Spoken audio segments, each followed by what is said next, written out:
Talk about learned helplessness. I was watching YouTube as I normally do, and I saw a really interesting experiment about something called learned helplessness, and I think it's gonna change your life if you understand it.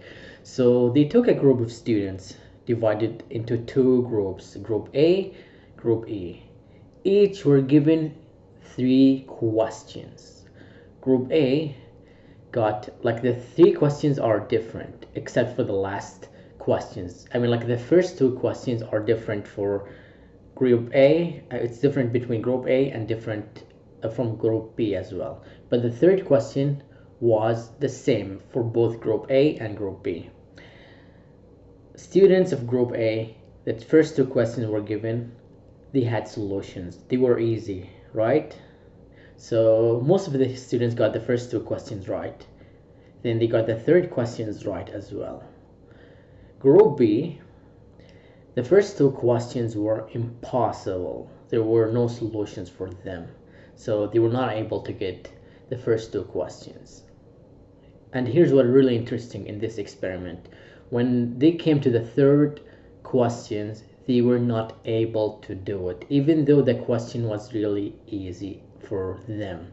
But what happened here is really interesting. They learned something called learned helplessness.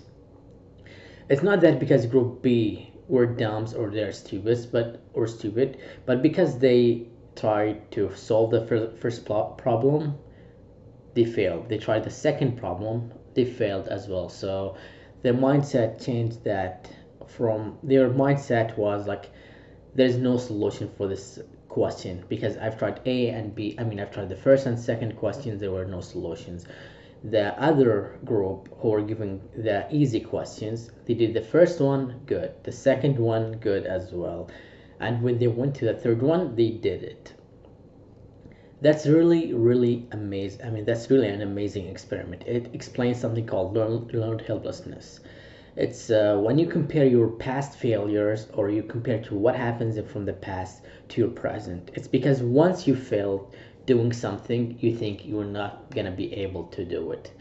There are three P's that if you adopt, you will kill your life, like Tony Robbins says.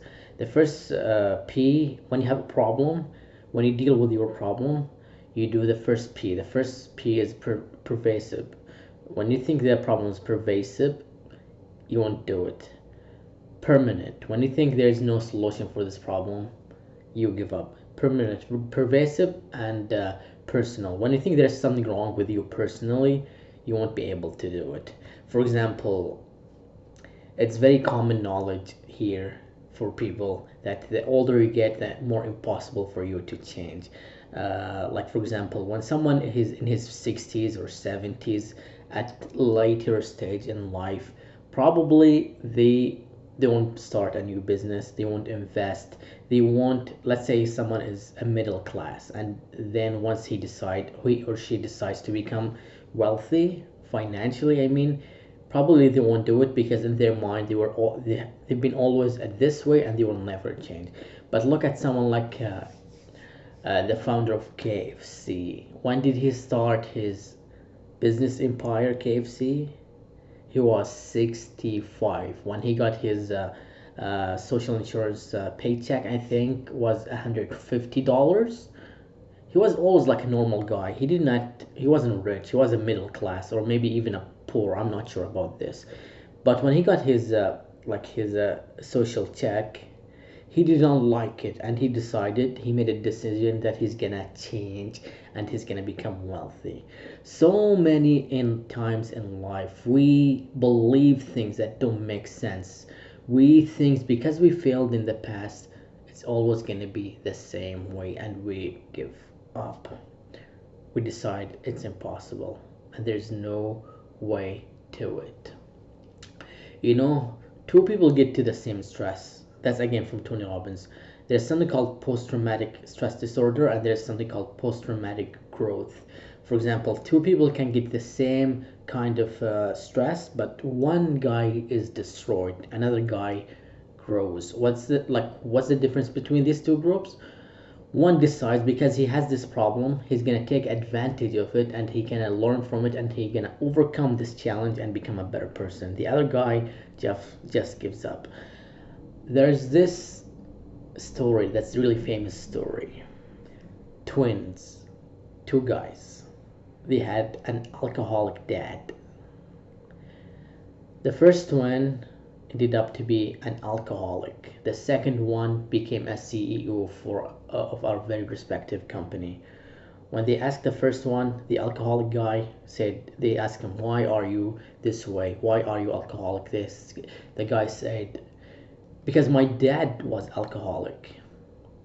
They asked the CEO guy, his brother, why are you working as a CEO in a very respected company? You know what he said? He said, because my dad was an alcoholic. We all face problems in life, but the way we deal with the problems is what's going to define us, is what's going to make us grow or get destroyed. It's all about finding a meaning and doing the best we can in every problem we face. That doesn't mean life is going to be fair. It doesn't mean life is going to be easy. But in the end of the day, it's your choice. It's your life. Are you facing any problem at this moment? Is there anything stopping you from becoming the best version of yourself? Or do you have any problems holding you back? Or you think they are holding you back because you had these problems? Your life is not the way you want it, and why? Are you letting your problems define you or destroying you, or are you letting your problems make you stronger and a better version? I have never met any person who has a perfect life with no problems, where everything is giving to you in a silver platter. Does not exist, or maybe it doesn't exist for the majority of people. Everyone faces trauma, something really big, something really gonna shake your life, and it's different for everyone. For some people it's a loss of a family member, like a wife or a mom or a dad. For other people, losing a business, millions of dollars. For other people's, losing a pet, for example. It's different for everyone. But how we deal with these problems, the more we deal with our problems in a productive way and make the best out of these problems, the more we grow. And the more we grow, the easier for us is going to become to face any problems comes. That doesn't mean you welcome problems. That doesn't mean you want to get through what happens to you again. It just means that when problems come, you are ready to face them no matter what. Thank you so much for taking the time to watch this video. I hope you enjoyed it. If you like this video, give it a thumbs up as usual. If you don't like it, give it a thumbs down. Subscribe if you haven't already. Thank you so much. God bless you.